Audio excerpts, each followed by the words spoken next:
नमस्कार दोस्तों, मोहित स्टडी आई के सेंटर में आपका स्वागत है।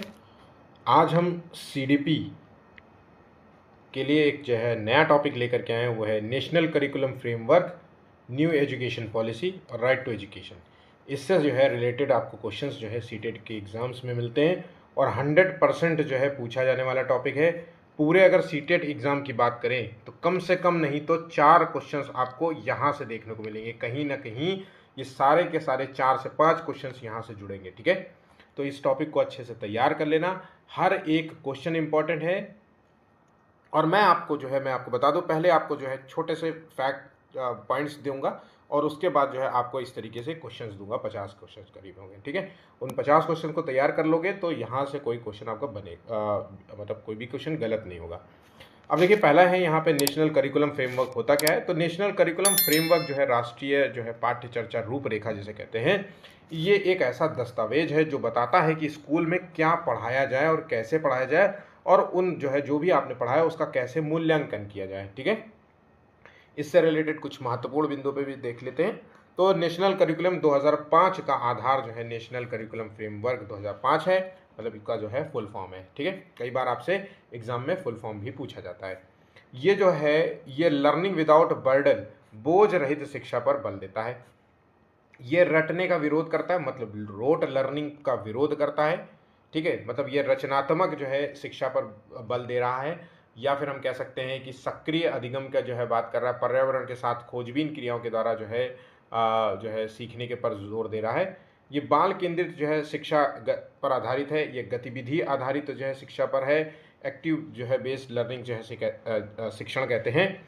अनुभव द्वारा जो है सीखना, इस पर जोर देता है। स्थानीय परिवेश और जीवन से जोड़कर पढ़ाना, सतत और व्यापक मूल्यांकन की अवधारणा। ठीक है, सभी बच्चों के लिए समावेशी शिक्षा का पर जोर देता है। ये सभी पॉइंट्स आपके एग्जाम के लिए महत्वपूर्ण भी है।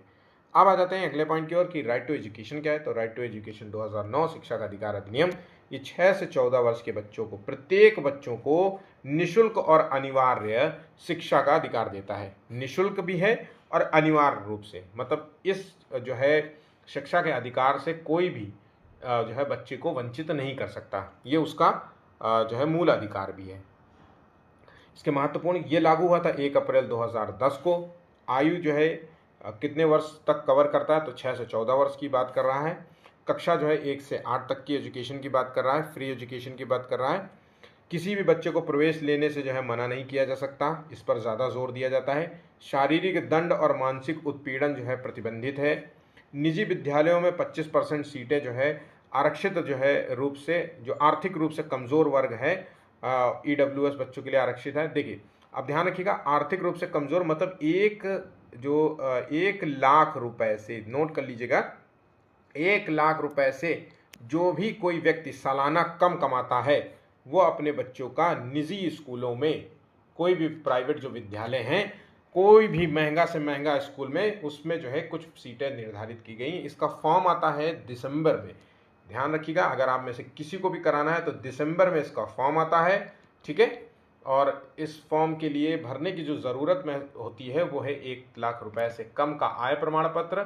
दूसरा जो है आपका एक निवास प्रमाण पत्र होना चाहिए, जहां आधार कार्ड जिस जगह का होगा वहीं के जो है जोनल जो है क्षेत्र का जो है स्कूल जो है चुना जाएगा। ठीक है, तो जो किराए राय में रहते हैं ना, उनके लिए ये दिक्कत हो जाती है। ठीक, शिक्षक जो है निजी ट्यूशन नहीं पढ़ा सकते, और स्कूलों के लिए जो है पीटीआर जिसे कहते हैं प्यूपिल जो है शिक्षक, जिसमें टीचर रेशियो निर्धारित किया गया है, मतलब 30 बच्चों की क्लास में एक जो है टीचर होना अनिवार्य रूप से निर्धारित किया गया है, तो इसे कहते हैं पीटीआर। ठीक है, अब आ जाते हैं अगली पॉलिसी क्या है। तो वो है न्यू एजुकेशन पॉलिसी, नेप जिसे कहते हैं, 2020 नई शिक्षा नीति। तो भारत की जो है नई शिक्षा नीति, जिसका उद्देश्य है शिक्षा को अधिक लचीला बनाना और कौशल आधारित और समग्र जो है बनाना। ये 5+3+3+8 पाठ्यक्रम जो है संरचना पर आधारित है। पहले 10+2 चलता था, अब उसको हटा करके 5+3+3+4 जो है संरचना पर आधारित है। तो ये बात आप याद रखिएगा कि पहले जो फाउंडेशन वर्ष होता है वो कितने साल का है, 5 साल का है। ठीक है,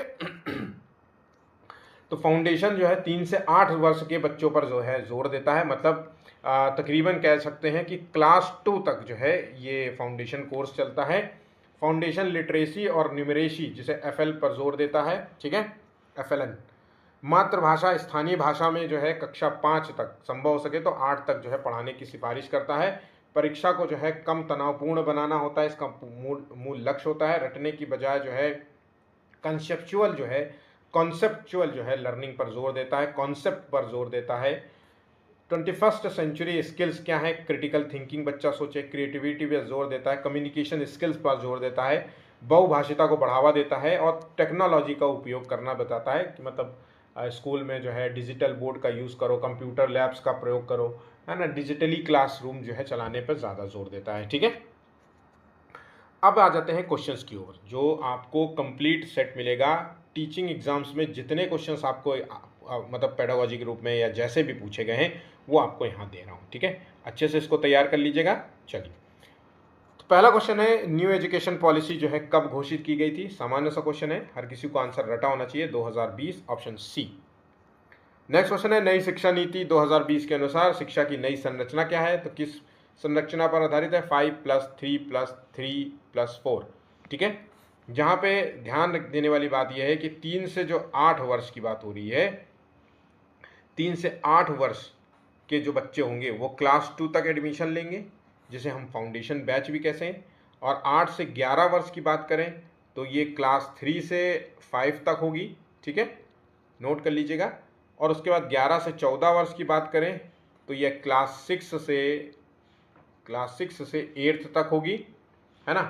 तो ये जो शिक्षा नीति है ये बच्चों के जो है आलोचनात्मक सोच और परियोजना जो है शिक्षण के माध्यम से जो है बच्चों के अंदर वैचारिक जो है समझ विकसित करने को बढ़ावा देती है। इस शिक्षा नीति से जो है बच्चों में रचनात्मक कौशल बढ़ेगा और यही सब बातें, रचनात्मक कौशल हो सकता है, आलोचनात्मक सोच की वृद्धि होगी, क्रिएटिव माइंडेड बनेंगे, है ना। तो ये सारी चीज़ें, ठीक है। नई राष्ट्रीय शिक्षा नीति 2020 में छात्र और टीचर का अनुपात क्या है? तो मैंने आपको बताया था कि टीचर और जो छात्र का अनुपात है 30 रेशियो जो है 1 का होगा, 30:1, ठीक है। जिसमें स्टूडेंट होंगे 30 और टीचर होगा 1। मतलब अगर एक क्लास में 30 से ज़्यादा बच्चे होंगे तो टीचर की संख्या बदल जाएगी या फिर क्लासरूम बदल जाएगा, ठीक है। नई नीति के अनुसार मात्र जो है भाषा स्थानीय भाषा में पढ़ाई की सिफारिश किस स्तर पर की गई थी? तो यहाँ पे 4th का आंसर देखिए, कक्षा 5 तक, ठीक है, ऑप्शन ए। नेप 2020 के अनुसार, मतलब न्यू एजुकेशन पॉलिसी के अनुसार स्कूल जो है शिक्षा के पहले चरण में कितने वर्ष होते हैं? तो स्कूली शिक्षा के पहले चरण में कितने वर्ष होते हैं? तो यहाँ पे देखिए इसका सही आंसर है 5वें का, ऑप्शन सी, 5 वर्ष होते हैं। जैसे कि 5+3+3+4 की बात हो रही है, तो ये जो है एज की अगर हम बात करें तो 3 से 8 वर्ष की बात हो रही है ना। तो 5 वर्ष हो रहे हैं ना। किस क्लास तक? क्लास 2 तक, ठीक है। राष्ट्रीय शिक्षा नीति 2020 के अनुसार सामाजिक आर्थिक रूप से वंचित छात्रों की अधिक संख्या वाले क्षेत्रों में विद्यार्थी शिक्षक अनुपात क्या होना चाहिए? नोट कर लीजिए, इसका सही आंसर है 25:1, ऑप्शन यहाँ पे इसका बी आंसर सही होगा, ठीक है। राष्ट्रीय पाठ्य चर्चा की रूपरेखा 2005 का विचार ... से प्राप्त होता है। तो ये किस पर? देखिए 4 ऑप्शंस है। कोई भी मानवतावाद सीटेट में नहीं आंसर लगाएगा। क्वेश्चन आपसे पूछ रहा है पॉजिटिव, व्यवहारवाद पर आधारित नहीं है, ये रचनावाद पर आधारित है। ऑप्शन यहाँ पे सी इसका सही उत्तर होगा। न्यू एजुकेशन पॉलिसी 2020 का उद्देश्य जो है जीडीपी का कितने प्रतिशत शिक्षा पर खर्च करता है? तो देखिए अभी हाल ही में भारत जो है जीडीपी का तकरीबन 4 से 5%, मतलब 4 से 4.5% के बीच में ही एजुकेशन पे खर्च करता है। और इस पर जो है बहुत ज़्यादा जो है संसदीय जो है मतलब कमेटी ने जो सिफारिश करी है तो कि इसको जो है 6% तक कर दिया जाए और अच्छे तरीके से इस 6% का पालन किया जाए। मतलब 6% तो बोल रहे हैं लेकिन 6% पालन नहीं हो रहा है, 4% ही अभी टिका हुआ है, ठीक है। नीति के अनुसार शिक्षक जो है शिक्षा कार्यक्रम जिसमें शिक्षक जो है बनने के लिए कितने वर्षों का होगा, तो एक ऐसा जो कोर्स चलाया गया है वो 4 वर्षों का है। ऑप्शन यहाँ पे डी इसका सही जवाब होगा। नई शिक्षा नीति किस आयोग की सिफारिश पर आधारित है, तो इसका सही आंसर है कस्तूरी रंजन समिति, ऑप्शन बी। और ये क्वेश्चन इंपॉर्टेंट है, इसको अच्छे से याद कर लीजिएगा। न्यू एजुकेशन पॉलिसी 2020 में कितनी भाषाओं को बढ़ाने की बात कही गई, मतलब कितनी भाषाओं को बढ़ावा देने की बात कही, तो बहुभाषिता की बात हो रही है पहली बात तो, और बहुभाषिता में 3 भाषाओं पर जोर दिया गया है। ठीक है। नई शिक्षा नीति 2020 के तहत विद्यालय स्तर पर मूल्यांकन प्रणाली का मुख्य फोकस क्या होगा, तो विद्यालय स्तर पर जो है मूल्यांकन प्रणाली का जो है सबसे मुख्य फोकस होगा योग्यता आधारित मूल्यांकन। ठीक है। ऑप्शन यहाँ पे बी होगा, रट कर याद करना, केवल लिखित परीक्षा, वार्षिक परीक्षा नहीं होगा, ऑप्शन बी होगा। मैं आपको सीटेट में कंप्लीट स्टडी मटेरियल दे रहा हूँ, कंप्लीट, कोई पैसा नहीं, कोई कुछ नहीं, सिर्फ केवल आपको देखना है और नोट्स बना लेना है। ठीक है। कई बच्चे जो मैसेज करते हो कि भाई सर मुझे इसका पीडीएफ दे दो, यार पीडीएफ लेकर के क्या फ़ायदा होगा। अच्छा एक बात बताओ, एक नहीं बहुत सारे लोग हैं, मैं कोई ऐसा मैनेज भी नहीं कर सकता, मुश्किल होता है। कई बार बच्चे कहते हैं सर मेरी मेल आईडी में जो है इसका पीडीएफ दे दो। आप लोग मैक्सिमम जो है 50 क्वेश्चन है, अब इसमें से बताओ 50 में से बहुत सारे क्वेश्चन तो आपको आते होंगे और बहुत सारे क्वेश्चन आपको नहीं आते। जो नहीं आते उसका नोट्स बना लो, एक तो नोट्स बनाने से आपको याद हो जाएगा, है ना, लंबे समय तक वो चीज़ें याद रहेंगी और रिवीजन करते रहोगे। पीडीएफ भेजूंगा, पीडीएफ का भी वो ऐसे ही वीडियो की तरह वो भी पीडीएफ चला जाएगा। जब बहुत ज़्यादा लगता है तो भाई इसका एक काम करो, स्क्रीनशॉट निकाल लो, स्क्रीनशॉट ले लिया करो और उसी स्क्रीनशॉट का पूरा पीडीएफ बना लो, फिर उसकी फ़ोटो कॉपी करा लो, बात हो गया ना पीडीएफ जैसा। ठीक है। तो इसको ज़रूर तैयार कर लेना, बस मैं इतना बार बार पे जोर दे रहा हूँ कि ये क्वेश्चंस बहुत इंपॉर्टेंट है सीटेट पास करने के लिए। ठीक है। न्यू एजुकेशन पॉलिसी 2020 को लागू करने वाला दूसरा राज्य कौन सा है, पहला नहीं पूछ रहा हूँ मैंने, दूसरा पूछा है। 13वां क्वेश्चन का आंसर देखिए मध्य प्रदेश, ऑप्शन ए इसका सही उत्तर होगा। और पहला जो है कौन सा होगा, तो पहला है कर्नाटक। ठीक है। नीति के अनुसार रिपोर्ट कार्ड में किन बातों का ध्यान दिया जाना चाहिए, केवल परीक्षा अंक पर ध्यान देना है, केवल शिक्षण की टिप्पणी जो कमेंट जो है स्टेटमेंट जो टीचर देता है कि आपका बच्चा कमज़ोर है, मेहनती है, या छात्र की समग्र प्रगति, आत्म मूल्यांकन और सहपाठी मूल्यांकन, ऑप्शन सी। नीति के तहत जो है कौन सी डिजिटल पहल की गई है उच्च शिक्षा में सुधार लाने के लिए, तो 15वें का देखिए आंसर क्या होगा इसका, स्वयं स्वायम। ठीक है। ई पाठशाला,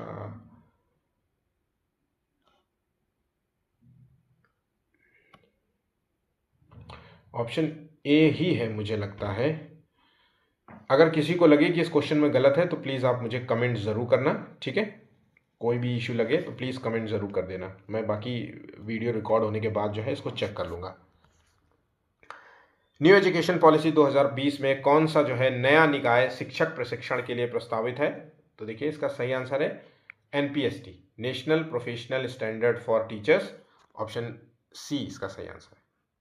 नई शिक्षा नीति के अनुसार स्कूल कॉम्प्लेक्स की अवधारणा किस उद्देश्य से लाई गई थी, तो स्कूल कॉम्प्लेक्स की अवधारणा जो लाई गई थी वो है स्कूल बंद करने के लिए नहीं, रैंकिंग देने के लिए नहीं, संसाधनों को साझा उपयोग और प्रशासनिक सुविधा देने के लिए। नेक्स्ट, नीति के अनुसार विद्यालय शिक्षा का अंतिम चरण कौन सा है, तो विद्यालयी शिक्षा का अंतिम चरण तो 5+3+3+4 है, तो लास्ट वाला जो चरण होगा वो है सेकेंडरी स्टेज, ऑप्शन डी। ठीक है। सेकेंडरी स्टेज 11 से 14 वर्ष।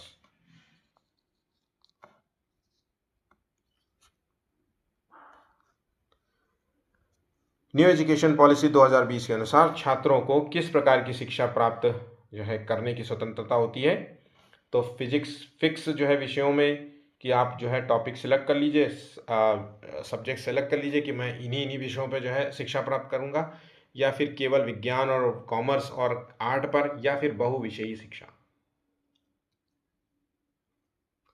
Option C. नई शिक्षा नीति 2020 के अनुसार व्यावसायिक शिक्षा को किस जो है स्तर से शुरू किया जाएगा?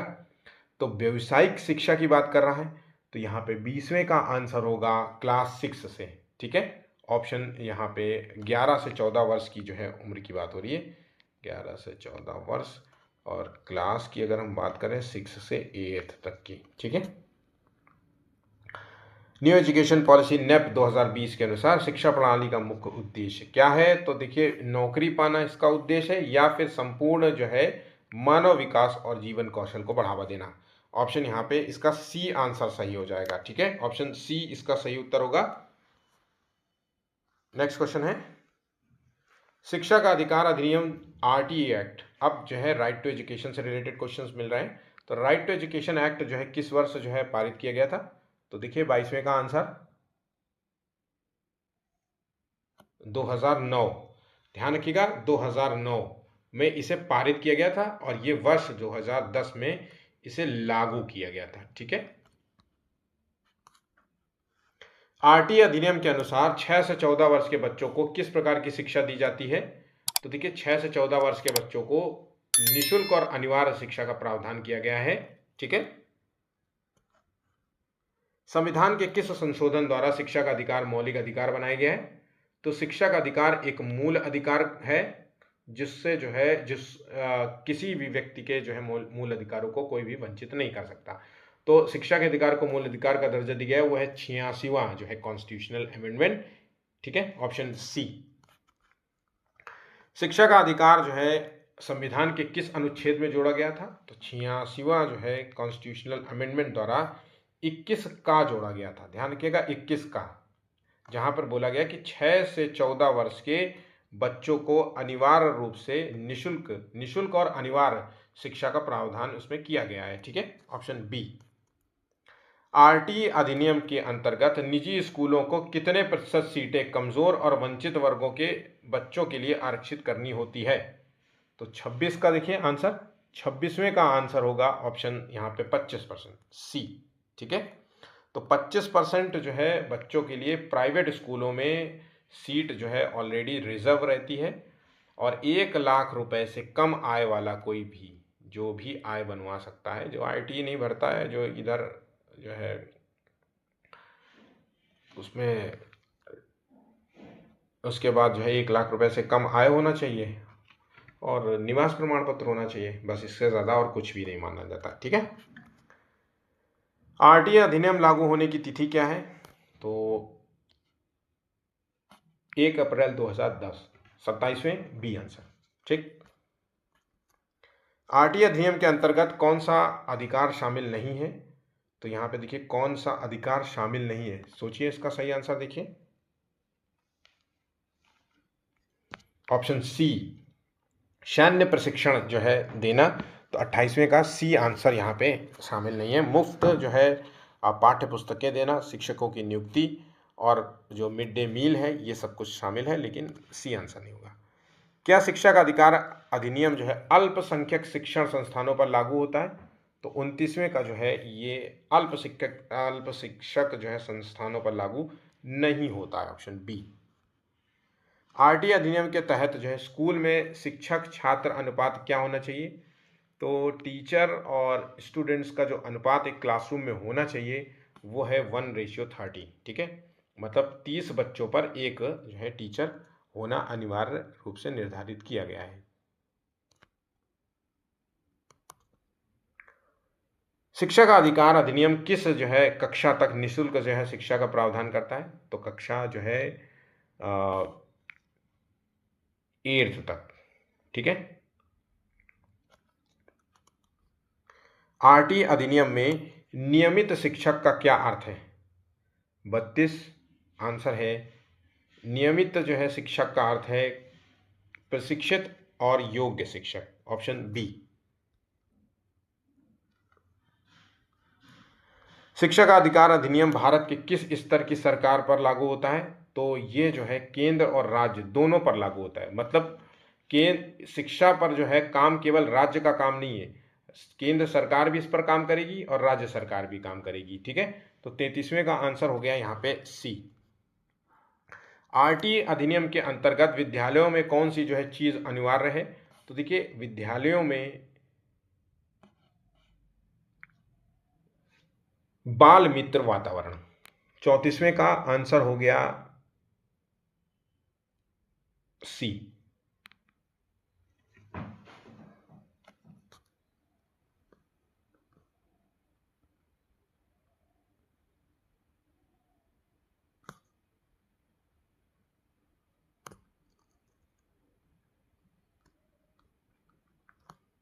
आरटीए अधिनियम के अनुसार किसी भी बच्चे को किस आधार पर स्कूल से निष्कासित नहीं किया जा सकता।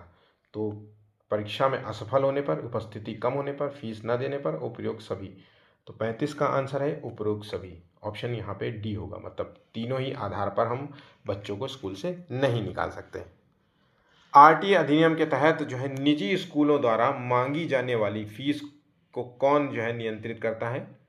तो निजी स्कूलों द्वारा मांगी जाने वाली फीस कौन नियंत्रित करेगा? 36 राज्य सरकार।